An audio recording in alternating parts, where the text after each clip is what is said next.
بسم اللہ الرحمن الرحیم۔ السلام علیکم ورحمۃ اللہ۔ تبت یدا ابی لہب و تب، ابو لہب کے دونوں ہاتھ تباہ ہو جائیں، اور وہ تباہ ہو ہی گیا۔ ابو لہب کا نام عبد العزیٰ ہے۔ یہ عبد المطلب کا بیٹا اور سرکار دو عالم صلی اللہ تعالیٰ علیہ وآلہ وسلم کا چچا تھا۔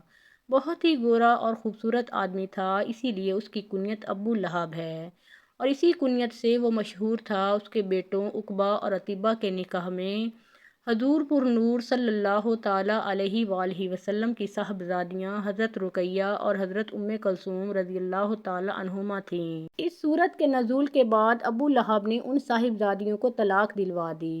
عتبہ کا واقعہ بھی بڑا عبرتناک ہے کہ اس نے حضور پر نور صلی اللہ تعالیٰ علیہ وآلہ وسلم کی شہزادی کو طلاق دینے کے ساتھ ساتھ حضور اکرم صلی اللہ تعالیٰ علیہ وآلہ وسلم کی گستاخی بھی کی، جس پر سرور دو عالم صلی اللہ تعالیٰ علیہ وآلہ وسلم نے اس کے لیے ہلاکت کی دعا کی۔ چنانچہ ایک سفر میں بڑی حفاظتوں کا انتظام کر لینے کے باوجود ایک شیر نے اسے پھاڑ ڈالا۔ آیت میں ابو لہب کے دونوں ہاتھ ہلاک ہونے سے مراد اس کی ذات کی ہلاکت ہے، اور آیت مبارکہ میں ابو لہب کی ہلاکت کی پیشن گوئی کی گئی۔ چنانچہ وہ بدترین موت مرا، اور وہ جنگ بدر کے ایک ہفتے کے بعد کالے دانے کی بیماری سے مرا، جسے عرب میں عدسہ کہتے ہیں۔ اہل عرب اسے متعدی بیماری سمجھ کر اس سے بہت بچتے تھے، اس لیے 3 دن تک اس مردود کی لاش پڑی رہی، اور اس مردود کی لاش پھول پھٹ کر بدبو دینے لگی۔ تب اجرت دے کر مزدوروں سے پھینکوائی گئی۔ روح البیان المسد: ما اغنی عنہ مالہ وما کسب، اور اس کا مال اور اس کی کمائی اس کے کچھ کام نہ آئی۔ مروی ہے کہ ابو لہب نے جب پہلی آیت سنی تو کہنے لگا کہ جو کچھ میرے بھتیجے کہتے ہیں، اگر یہ سچ ہے تو میں اپنی جان کے لیے اپنے مال و اولاد کو فدیہ کر دوں گا۔ اس آیت مبارکہ میں اس کا رد فرمایا گیا کہ یہ خیال غلط ہے، اس وقت کوئی چیز کام آنے والی نہیں۔ سایذا نارو ذات لہب، اور اب وہ شعلوں والی آگ میں داخل ہوگا، یعنی ابو لہب قیامت کے بعد دوزخ میں داخل ہو کر آگ کا عذاب پائے گا۔ اس سے معلوم ہوا کہ ابو لہب کا دوزخی ہونا یقینی ہے، اور اس کی بیوی لکڑیوں کا گٹھا اٹھانے والی ہے۔ جمیل بنت حرب بن امیہ، ابو سفیان کی بہن، جو رسول کریم صلی اللہ تعالیٰ علیہ وآلہ وسلم سے نہایت عناد اور عداوت رکھتی تھی، اور بہت دولت مند اور بڑے گھرانے کی عورت ہونے کے باوجود رسول اللہ صلی اللہ علیہ وآلہ وسلم کی عداوت میں اس انتہا کو پہنچی ہوئی تھی کہ خود اپنے سر پر کانٹوں کا گٹھا لا کر رسول کریم صلی اللہ علیہ وآلہ وسلم کے راستہ میں ڈالتی، تاکہ حضور پر نور صلی اللہ تعالیٰ علیہ وآلہ وسلم کو اور آپ صلی اللہ علیہ وآلہ وسلم کے اصحاب رضی اللہ تعالیٰ عنہم کو ایذا و تکلیف ہو، اور حضور اقدس صلی اللہ علیہ وآلہ وسلم کی ایذا رسانی اس کو اتنی پیاری تھی کہ وہ اس کام میں کسی دوسرے سے مدد لینا بھی گوارا نہ کرتی تھی۔ فی جیدہا حبل من مسد، اس کے گلے میں کھجور کی چھال کی رسی ہے۔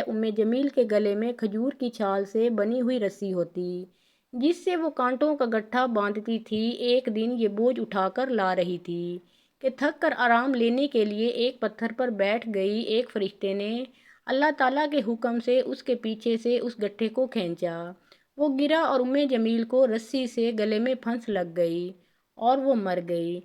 اس گستاخ خبیث نے دنیا میں بھی عذاب کا مزہ چکھا، اور آخرت میں بھی عذاب میں جائے گی۔ آخرت میں آگ کی زنجیریں اس کے گلے میں ہوں گی، اور جہنم کی لکڑیوں کا گٹھا اس کی پشت پر لدا ہوا ہوگا۔ عبد العزیٰ بن عبد المطلب، جس کی کنیت ابو عتبہ تھی، قریشی سردار اور اللہ کے آخری پیغمبر حضرت محمد صلی اللہ علیہ وآلہ وسلم کے حقیقی چچا تھے۔ اس کے والد حضرت عبد المطلب اس کے چہرے کی سرخی کی وجہ سے اسے ابو لہب پکارتے تھے۔ جب ابو لہب کو کسی نے بتایا کہ آپ کے چھوٹے بھائی عبداللہ کے گھر بیٹا پیدا ہوا ہے تو ابو لہب بہت خوش ہوا۔ اس نے ایک لونڈی صوبیہ کو آزاد کیا۔ ابو لہب اسلام کے بڑے دشمنوں میں سے ایک تھا۔ جب حضور اکرم صلی اللہ علیہ وآلہ وسلم نے اعلان نبوت کیا تو ابو لہب نے سخت مخالفت کی۔ رسول اللہ صلی اللہ علیہ وآلہ وسلم کی شان میں گستاخی پر اتر آیا۔ جب خدا کی طرف سے رشتہ داروں کو دین کی دعوت کا حکم ہوا تو رسول اللہ صلی اللہ علیہ وآلہ وسلم نے کوہ صفا پر چڑھ کر قریش والوں کو پکارا، جب سارے اکٹھے ہوئے تو رسول اللہ صلی اللہ علیہ وآلہ وسلم نے فرمایا، اگر میں کہوں کہ اس پہاڑی کے پیچھے سے ایک لشکر تم پر حملہ کرنے والا ہے تو کیا تم میری بات کا یقین کر لو گے؟ سب نے رسول اللہ صلی اللہ علیہ وآلہ وسلم کے حکم پر لبیک کہا اور یہ بولے کہ آپ صلی اللہ علیہ وآلہ وسلم نے ہمیشہ ہی سچ بولا ہے۔ اس کے بعد آپ صلی اللہ علیہ وآلہ وسلم نے فرمایا، خدا کے حکم سے تم کو ایک سخت عذاب آگاہ کرنے کے لیے آیا ہوں جو دشمنوں کے حملے سے بھی زیادہ خطرناک ہے۔ جب آپ صلی اللہ علیہ وآلہ وسلم نے یہ الفاظ فرمائے تو ابو لہب نے آپ کی مخالفت کرتے ہوئے کہا، غارت ہو تم پر، نعوذ باللہ، تو نے ہم کو اس لیے بلایا ہے۔ اس پر سورۃ لہب نازل ہوئی۔ جب رسول اکرم پیغام خدا دیتے تو ابو لہب آپ کو بڑا برا کہتا اور یہ کہتا کہ آپ جھوٹے ہیں، اسی لیے اپنے آباء و اجداد کے دین کو چھوڑ کر اپنا جھوٹا دین پھیلا رہے ہیں۔ بعض روایات میں ہے کہ ابو لہب نے کوہ صفا پر رسول اللہ صلی اللہ علیہ وآلہ وسلم کو قتل کرنے کے لیے ایک پتھر بھی اٹھا لیا۔ ابو لہب حضور اکرم صلی اللہ علیہ وآلہ وسلم کے اتنے مخالف تھا کہ جب حضور اکرم صلی اللہ علیہ وآلہ وسلم کے بیٹے عبداللہ کا انتقال ہوا تو ابو لہب بہت خوش ہوا اور دوڑتا ہوا اپنے دوستوں کے پاس گیا اور کہا کہ محمد ابتر ہو گئے ہیں، یعنی ان کی نسل ختم ہو گئی، نعوذ باللہ۔ ایام حج میں بھی ابو لہب رسول اللہ صلی اللہ علیہ وآلہ وسلم کے پیچھے لگا رہتا تھا، یہاں تک کہ وہ آپ صلی اللہ علیہ وآلہ وسلم کو پتھر مارتا جس سے آپ کی ایڑیوں تک خون جاری ہو جاتا۔ قرآن پاک میں بدبخت ابو لہب کی موت کے بارے میں سخت الفاظ بیان کیے گئے ہیں جو کہ حرف بحرف پورے ہوئے۔ وہ بہت ذلت کی موت مرا۔ ابو لہب بہت مالدار تھا، جب اس کو خدا کے عذاب سے ڈرایا جاتا تو کہتا، اگر میرے بھتیجے تم سچے ہو تو آخرت کے دن مال و اولاد کا نذرانہ دے کر میں عذاب سے چھوٹ جاؤں گا۔ ابن اسحاق سے مروی ہے کہ جب ابو لہب کی بیوی جمیل کو پتہ چلا کہ میرے خاوند کے بارے میں ان کے بھتیجے محمد صلی اللہ علیہ وآلہ وسلم پر سورت نازل ہوئی ہے تو وہ ایک پتھر لے کر رسول اللہ صلی اللہ علیہ وآلہ وسلم کو مارنے کے لیے مسجد الحرام پہنچ گئی۔ مسجد حرام میں حضرت محمد مصطفیٰ صلی اللہ علیہ وآلہ وسلم اپنے پیارے ساتھی حضرت ابو بکر صدیق رضی اللہ تعالیٰ عنہ کے ساتھ آرام فرما رہے تھے تو اللہ تبارک و تعالیٰ نے جمیل کی نظروں پر ایسا پردہ ڈالا کہ اس کو صرف حضرت ابو بکر صدیق رضی اللہ تعالیٰ عنہ ہی نظر آئے۔ اس نے پوچھا، مجھے معلوم ہے کہ حضرت محمد صلی اللہ علیہ وآلہ وسلم میری مذمت اور رجوع کرتے ہیں، خدا کی قسم اگر محمد میرے سامنے ہوتے تو میں ان کو یہ پتھر مارتی۔ وہ دشمنی اور مخالفت کی وجہ سے رسول اللہ صلی اللہ علیہ وآلہ وسلم کو مظلم کہتے تھے۔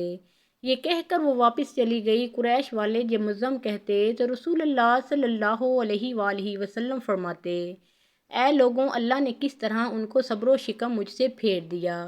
وہ مذمم کو برا بھلا کہتے ہیں لیکن میں تو محمد ہوں۔ ابو لہب قریش کا مالدار آدمی تھا اور اس کا سود خوری کا کاروبار تھا۔ وہ لوگوں کو سود پر چیزیں دے کر خود منافع حاصل کرتا، یہاں تک کہ اس نے خانہ کعبہ سے سونے کا ہرن چوری کر کے بھی بیچ ڈالا تھا۔ ابو لہب کی اولاد بھی نبی کریم صلی اللہ علیہ وآلہ وسلم کی بہت زیادہ دشمن تھی۔ ابن عساکر اور ابن اسحاق لکھتے ہیں کہ ایک دن ابو لہب کے بیٹے عتیبہ نے یہ ٹھان لیا کہ وہ آپ صلی اللہ علیہ وآلہ وسلم کے پاس جا کر ان کے رب کے بارے میں بری باتیں کہہ کر ان کو اذیت پہنچائے گا۔ عتیبہ بدبخت نبی کریم صلی اللہ علیہ وآلہ وسلم کے پاس آیا، بہت سخت کلامی کی اور سب سے بڑا جرم یہ کیا کہ اس نے چہرہ انور کی طرف تھوک دیا، مگر وہ ناپاک تھوک وجہ اطہر پر گرنے کی بجائے دور جا گرا۔ اس کی گستاخی پر حضور اکرم صلی اللہ علیہ وآلہ وسلم نے دعا مانگی، اے اللہ، اس پر اپنے کتوں میں سے کسی کتے کو مسلط کر دے۔ عتیبہ اپنے خیال میں بڑا کارنامہ سر انجام دے کر اپنے باپ کے پاس آ گیا۔ ابو لہب نے پوچھا، پیارے بیٹے، تو نے اسے کیا کہا؟ اس نے بتایا کہ میں نے یہ کیا۔ تو وہ پوچھنے لگا، اس پر میرے بھتیجے محمد نے کیا کہا؟ عتیبہ نے بتایا کہ اس نے یہ بد دعا دی ہے۔ یہ سنتے ہی ابو لہب کا رنگ سرخ ہو گیا، کیونکہ وہ جانتا تھا کہ محمد صلی اللہ علیہ وآلہ وسلم کی کوئی بھی دعا ایسی نہیں جو قبول نہ ہوئی ہو۔ اب وہ پل پل اپنے بیٹے کا خیال رکھتا۔ ایک دفعہ ابو لہب ایک قافلے کے ساتھ شام کو روانہ ہوا۔ راستے میں ایک جنگل میں جا کر انہیں کہیں پڑاؤ کرنا پڑا۔ جنگل میں خوفناک جانوروں کا خطرہ تھا تو ابو لہب کو بار بار حضرت محمد مصطفیٰ صلی اللہ علیہ وآلہ وسلم کی بد دعا یاد آنے لگی۔